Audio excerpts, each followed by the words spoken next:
Good morning, YouTube, and welcome to episode 9 of Sports with V.A.N.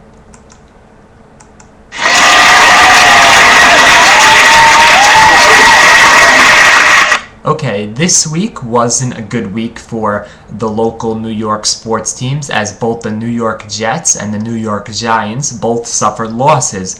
The Jets lost to the Philadelphia Eagles in Philly, and the Giants lost at home to the Washington Redskins. This upcoming week is the holiday season. It is Christmas, so I figured since Christmas is approaching, let's make this episode of Sports with V.A.N the holiday episode, and let's shift our focus from what happened last week in New York sports, and let's have some fun. So I wanted to recreate some of the segments that were done during Sports with V.A.N while it was on the radio, on WMVL radio, and that's what we're going to do for this episode. So the first segment we have is called Really. On WMVL, we did Really when a New York sport athlete or team did something that really, made you shook your head and you were like, really? So we're going to start with our first segment, which is Really. Really? Really? Really? Really? Really? Okay, so for Really this week, our Really goes to Santonio Holmes, the wide receiver for the New York Jets, because as you know, the Jets played the Philadelphia Eagles this week, and Santonio Holmes, after scoring a touchdown, put the ball underneath his leg and did a taunt sort of like this, mocking an eagle because the Jets were playing the Eagles. And for this penalty, the referee flagged Santonio with excessive celebration. So, Santonio, the Jets are down, 20, 30 points, however many points they were down, and after scoring a touchdown, you're going to taunt the Philadelphia Eagles and be penalized with excessive celebration. It makes no sense. I mean, I would understand if it was a tie game and you were really into the game, but you were down 20 to 30 points and you're taunting and you're going to put your team at a disadvantage because of the penalty flag. So, Santonio Holmes, really? Now, our next segment that we did on Sports with V.A.N, the radio show, was called The Best Performer of the Week. In this segment, we would go through all the New York sports teams, the Knicks, Mets, Yankees, Jets, Giants, Rangers, Devils, Islanders, Nets, and pick one player, or it doesn't have to be a player, a manager, a coach, whoever had the best performance of the week, and we called them the Best Performer of the Week.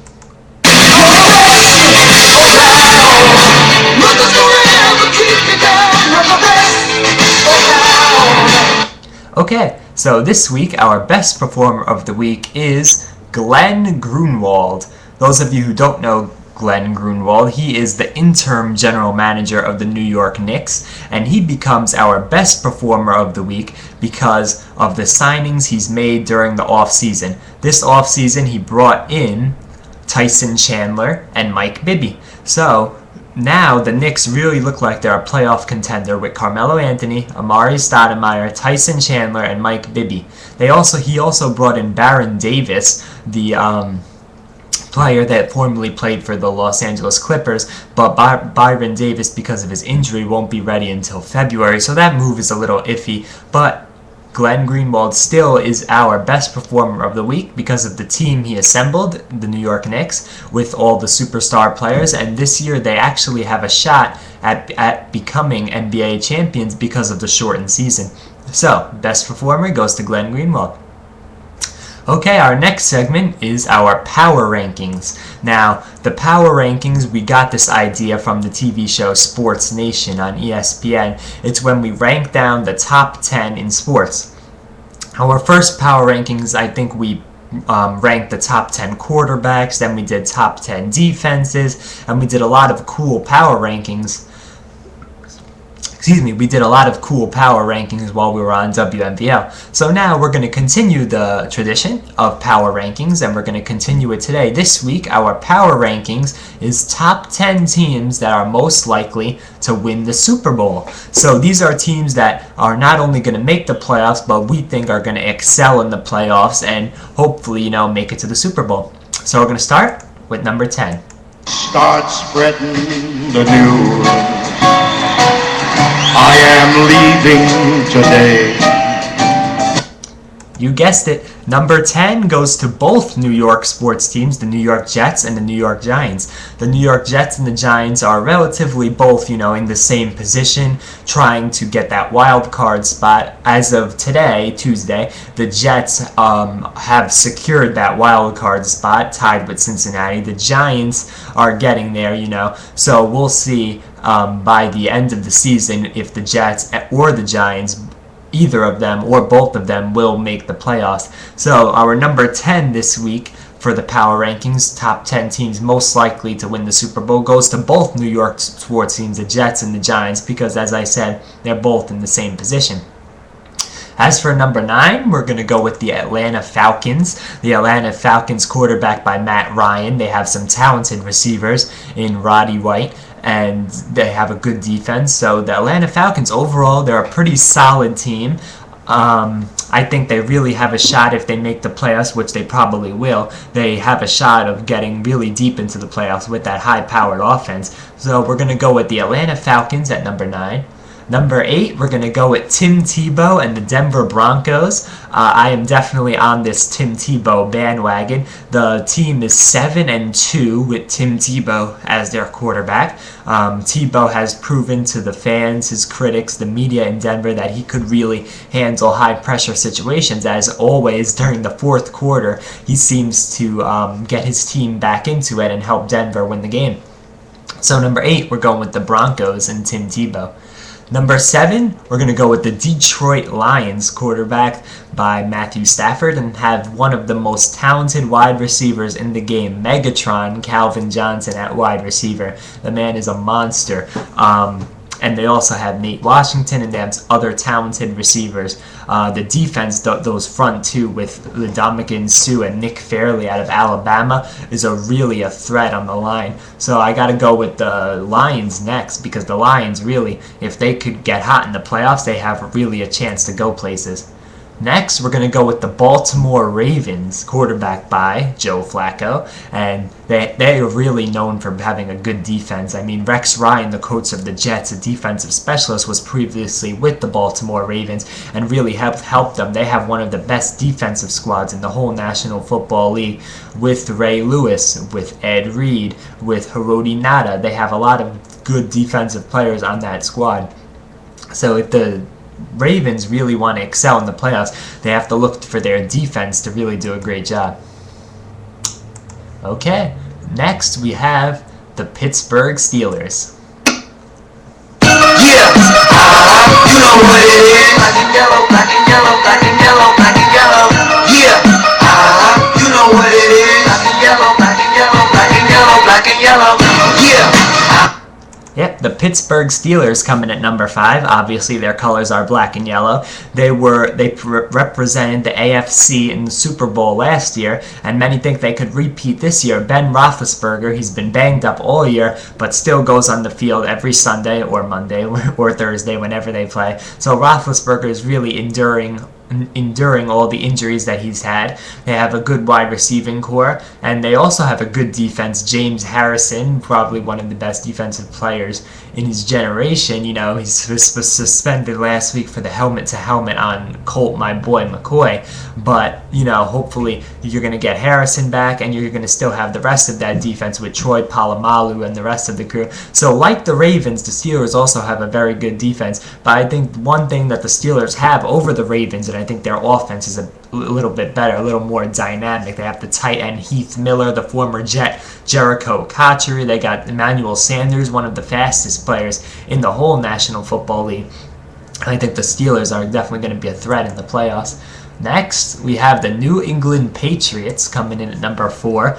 The Patriots, a lot has been made that they have lost 5 straight postseason games. In 5 straight postseasons, they have not won.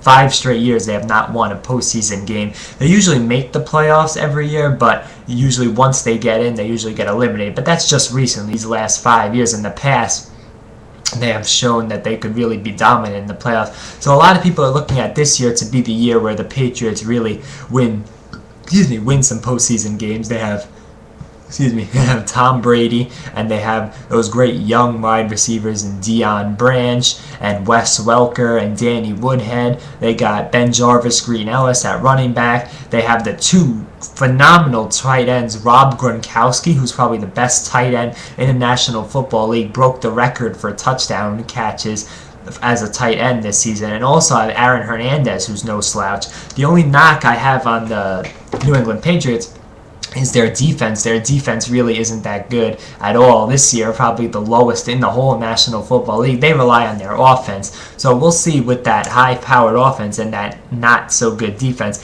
if the Patriots could end up winning a Super Bowl this year. Okay, next at number 3, we have the team that played last night on Monday Night Football, the San Francisco 49ers. The 49ers are a great team because they're pretty much a stable team. They have a good quarterback, Alex Smith. They have good wide receivers and the former Jet, Braylon Edwards and Michael Crabtree. They have a great defense led by their unbelievably talented player in Patrick Willis, one of the best defensive players in all of the National Football League. So really the 49ers are a very solid team in all aspects. Okay, we're down to the top 2 teams. So at number 2, we have the Green Bay Packers. Green and yellow, green and yellow, green and yellow, green and yellow. I put it down, representing for my team. I'm in green and yellow, green and yellow, green and yellow.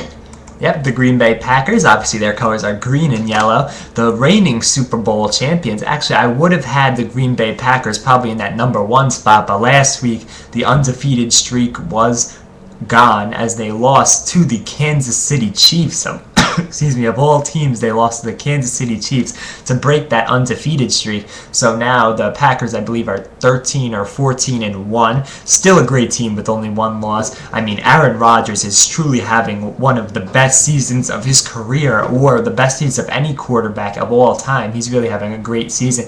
They have great wide receivers in Greg Jennings and Jermichael Finley. They have a great receiving crew.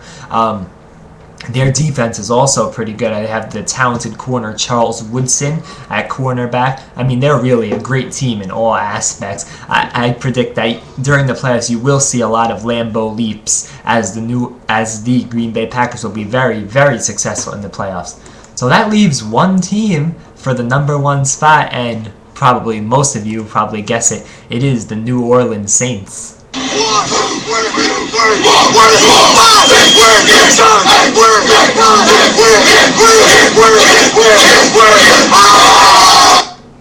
That was Drew Brees and his patented pre-game warm-up. Actually, not warm. His patented pre-game pump-up ceremony that he does with his teammates. I mean, the New Orleans Saints are probably, with the Packers, the top 2 best teams in the National Football League, as you have Drew Brees, who you're saying Rodgers has a great year. Drew Brees is putting up even more impressive numbers. I mean, they also have a great receiving crew and a good defense. I mean, the Saints really have the total package of everything. They won the Super Bowl 2 years ago.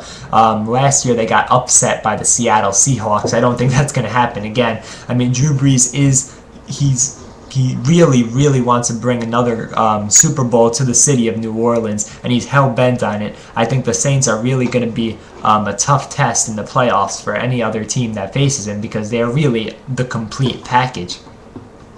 Okay, so that was episode 9 of Sports with Van, the holiday edition. We had a lot of fun this episode. We did the Really, which was Santonio Holmes mocking the Philadelphia Eagles. Our best performer of the week was Glenn Grunwald, the intern general manager of the New York Knicks. And we had our power rankings, top 10 teams that are likely to win the Super Bowl. We had the Jets and the Giants coming in at 10, then the Atlanta Falcons, Denver Broncos, Detroit Lions, Baltimore Ravens, Pittsburgh Steelers, New England Patriots, San Francisco 49ers, Green Bay Packers, and the New Orleans Saints. So, that was a great episode of Sports with Van. I had a lot of fun. I hope you had a lot of fun. And have a Merry Christmas and a Happy Holidays to all the viewers. Alright, see you next week for the groundbreaking episode 10 of Sports with Van. See ya.